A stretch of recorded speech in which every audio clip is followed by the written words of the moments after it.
Па, да ви кажам, лично јас, од моите сознанија и останатите членови на Советот, така имаме почнато, така функционираме до сега и верувам дека ќе остане понатаму.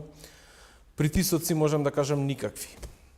Меѓутоа, чувствуваме притисок кога треба за многу кус рок да одлучиме за издавање согласност за донесување на одлука кај... Притисок на време, факт. На време, да, каде има постапки такви, каде што само имаме 3 дена рок, треба да одлучиме за лекови, за деца, треба да одлучиме за набавка на струја, треба да одлучиме за многу кус рок за проблеми поврзани со бегалската криза, каде што проблеми поврзано со болести кај луѓе, кај животни, каде што болеста може да прогресира. Тоа следи што со земјотресите. Секако, да, со земјотресите настанаа штети кои обиколницата и така натаму кои не дозволуваат спроведување на редовна постапка, застоите, односно роковите за редовната постапка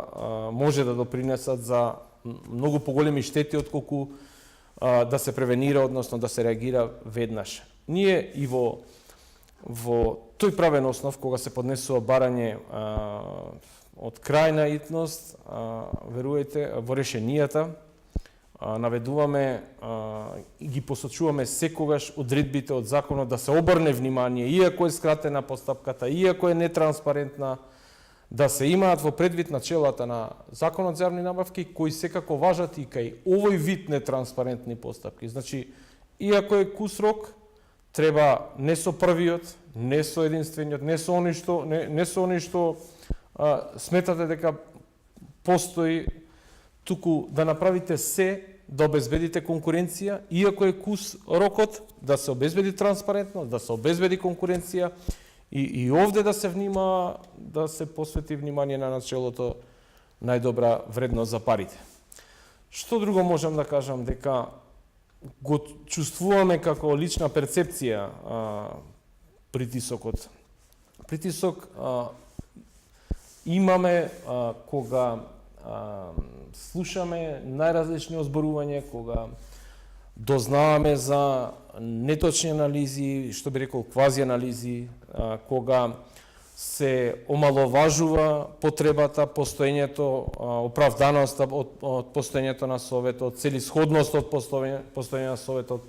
Дури одредена институција, ако верувате, во своите истражувања или анализи се обиде да каже дека треба да се направи кост-бенефит, да се оцени оправданоста, станува збор за во материјална смисла, во пари, оправданоста од постоење на Советот.